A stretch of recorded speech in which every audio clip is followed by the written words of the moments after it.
Welcome to Creative Minds Smart Money, the podcast where creativity and business smarts collide. I'm your host, Samantha Eck, bookkeeper, business coach, and your go-to guide for building the creative business of your dreams. Whether it's mastering your money, streamlining your systems, or growing your business, I'm here to share insights that empower you to thrive. Plus, I'll be bringing in industry experts to dive into all aspects of entrepreneurship, so you can turn your passion into profit without losing your creative spark. Let's get started. You're listening to the Creative Minds Smart Money podcast. And on today's episode, we're covering a much needed topic, 1099s. This is an episode you're going to want to keep in the back of your pocket for when next year rolls around, because January is always chaos when it comes to 1099s, and nobody can ever figure out who they're owed to. So today I'm going to give you the facts as straight as possible, as well as a completely free resource with no strings attached that you can utilize next year to file your 1099s with ease. So first of all, 1099s are a necessity for any business owner who uses any type of service provider, contractor. You rent space, you pay royalties. There's so many different aspects to it that we just kind of have to go over all of them today. So according to the IRS, businesses need to file a 1099 NEC, so it's NEC, for each person to whom you have paid at least $600 in services performed by someone who is not your employee. So if you hire me, if you hire our social media manager, that is someone who's been paid $600. Now, there are exceptions to that, and I will get to it. But let's kind of just talk about who we need to pay. And payments to an attorney, cash payments for fish, things like that. But very specifically, you do not owe a 1099 to people you pay product, like you spend and buy products from. So if you buy from someone on Fair, you buy from a local vendor, something like that, you do not owe them a 1099. It is only for those who do services. And this is specifically because the IRS wants to see what people are being paid. And that sounds a little bit scary. There is another 1099 you need to be aware of. It is called the 1099 MISC. It is required for each person that you've paid throughout the year at least $10 in royalties. And royalties will include things like if you are a bookish goods vendor and you sell Sarah J. Maas products, that is a royalty product. So if you pay her publishing company royalties, technically you would need to send them a 1099. It also pertains to rents, any prizes, other income, bartering like we had talked about, things like that. Those are also on a 1099 MISC. There are very common misconceptions about who needs to file a 1099. So I want to be as plain and simple for you in this moment right now. Like I mentioned, I will be giving you a free resource that you can utilize year after year. Obviously, rules are changing and I will try and keep it up to date. But the first thing you need to ask yourself when you're thinking of any service provider and who you need to pay is, did you pay them $600 or more during the tax year? So for example, my packages start at $500. So if we work together for at least 2 months, you're already going to owe me a 1099. But the next question you need to ask yourself is how you pay them, because depending on certain rules, you might not be owing them a 1099. It might be their payment processor. It might be someone else that owes them a 1099. So you have to kind of watch out for that. So this is where the misconception comes in, where everybody claims that they just need to send a 1099 to anybody they've worked with that has services, but it's just not true. So who needs to file a 1099? Of course, again, it is anybody that is working with a service provider that they pay them over $600. So common mistakes that I see and ways to make this whole process easier. First of all, You need to get a W-9 from every service provider, regardless of their classification, their business classification, regardless of how you pay them, just to make sure you have your butt covered. Essentially, this W-9 is going to be on your records for your bookkeeper or whoever to know how to file them. Now, if you're like, okay, I don't want to send it because this person always sends me a 1099 even though they don't have to, I understand your situation. Please explain that to the person you're working with or to their CPA or whatever, just to make them understand. But if at all possible, always send a W-9 or always get a W-9 before any payments are made. This is so important because if, for example, you pay someone $600, they do require a 1099 and you don't have their W-9, you could be at risk for paying whatever taxes they owe. So it's so important.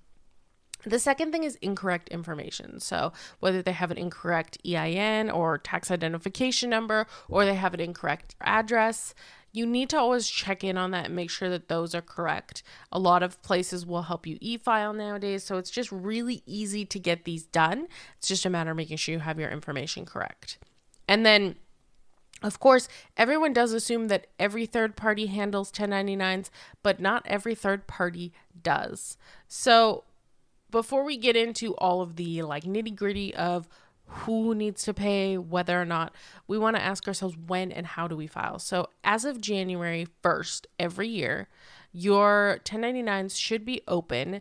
They don't open for e-file, I believe, until halfway through the month. So if you want to e-file them, you kind of have to wait, but you can already get them prepped and in the system to e-file the day it opens. Better early than never, I would say in this case. As of the 1st, you should have everything that you need to file. Get all of your information up front. Make sure you have everything that you need to file. Go to a website, whether that's QuickBooks, Track 1099, Tax 1099.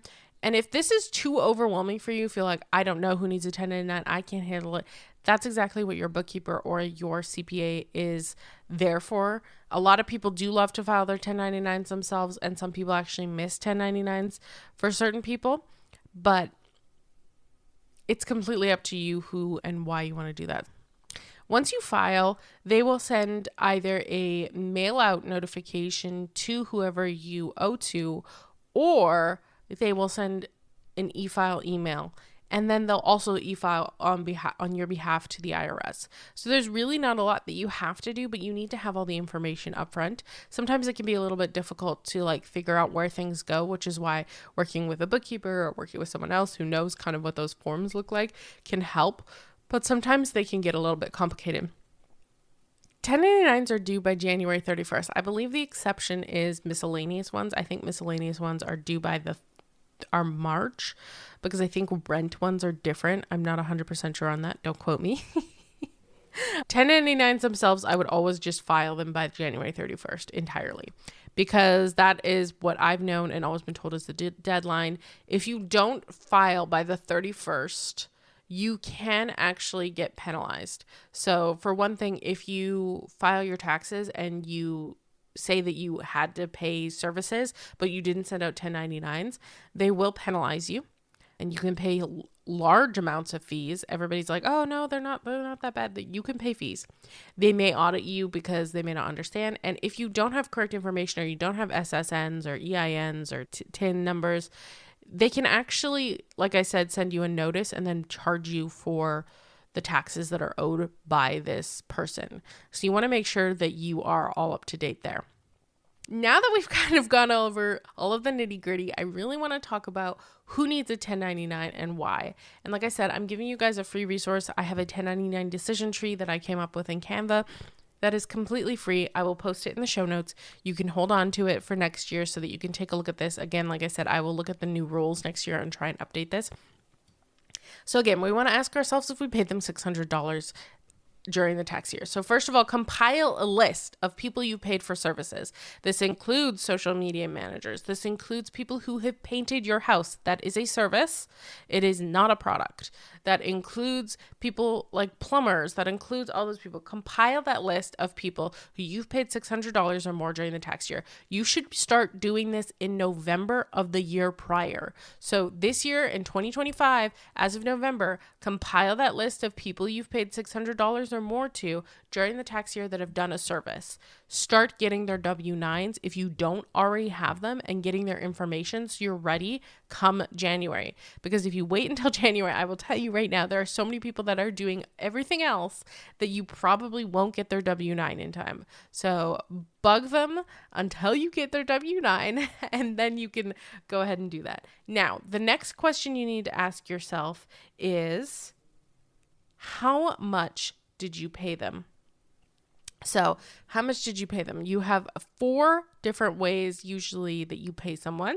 So you have credit cards and debit cards. First of all, if they pay through a credit or debit card, and this is like a direct payment through a credit or debit card. This is not through a payment processor.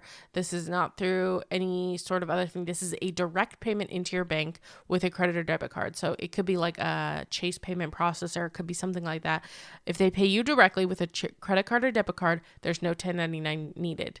Whoever the credit card company is, whether that's Amex or Capital One or whatever, will owe them a 1099K. So you do not need to send them a 1099. If you send them a 1099 when it is not needed, I just want you to be aware of what's going on. If you send someone a 1099 and it's not needed, they now have to double report income, because whatever 1099 you receive, you have to report. If you don't report it on your taxes, the IRS could flag you for an audit. You're much more likely to get flagged for an audit, actually, because they've already received that document saying that you earn that income, and you not recording that on your taxes to them is like, why are you trying to hide income from us? So if you do not owe someone a 1099, do not send it. And if you are unsure, make sure you get the actual feedback you need before you send them. I will be honest, 110% honest with you. I got 2 this year that I did not need, and it can hurt someone because they will owe more taxes than they need to. So the next thing you also want to think about is payment platforms. So if they paid you through Stripe, they paid you through Square, they paid you through Honeybook, they paid you through Dubsado, whatever those payment platforms are. So if you're going through someone's payment platform, like my clients all go through a payment platform, you do not owe them a 1099. The payment platform company, again, will send them a 1099K. That records their entire income. So you don't need to send them one. And that's only with goods and services, because PayPal will cover goods and services, but that's what we're going to talk about next. The other side of that is payment platforms, which is why specifically many bookkeepers and CPAs tell you not to use these, is Venmo, PayPal, Cash App, things like that you pay friends and family. You will need to send a 1099 for those.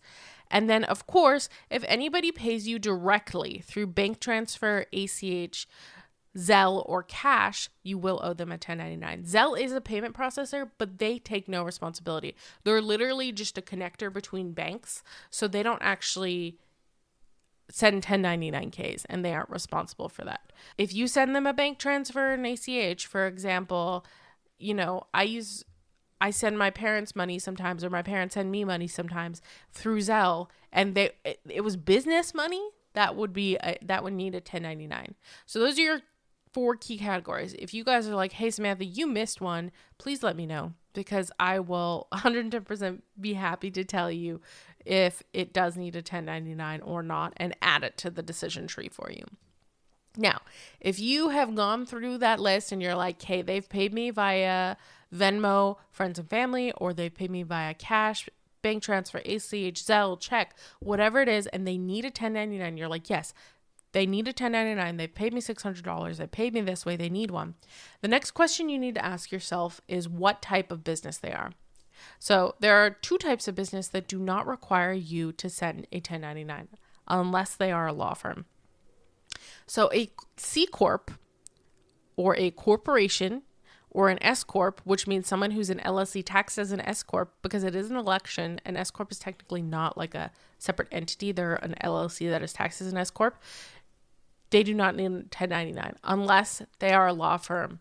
So if they are a law firm, you still need to send them a 1099 regardless if they're an S corp. I don't know the rules around that, but I know that lawyers definitely need that more than other people, probably for an accountability factor as well.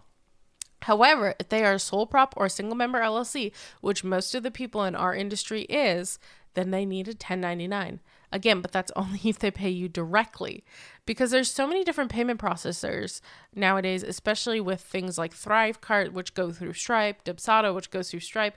Any of those things that go through Stripe are already going to send you one. Now, the last question, of course, again, I want to just go over this. You want to ask yourself is, what did you pay them for? Services or products or goods? So technically, you could just get a list of people you paid $600 to.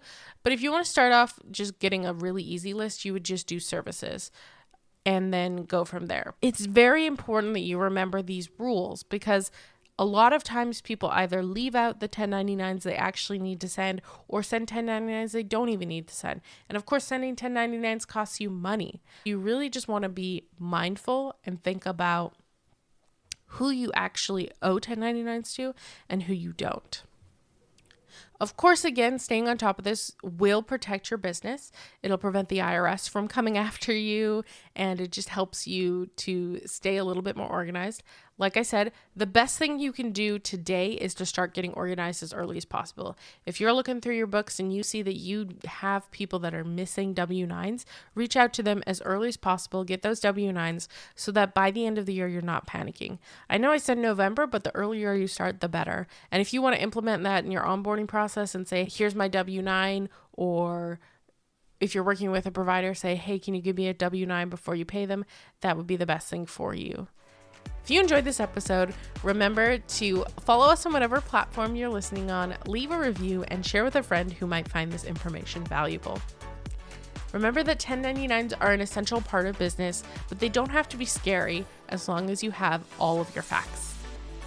As always, I wish you a fantastic week, and we'll see you next week. Farewell, fellow travelers.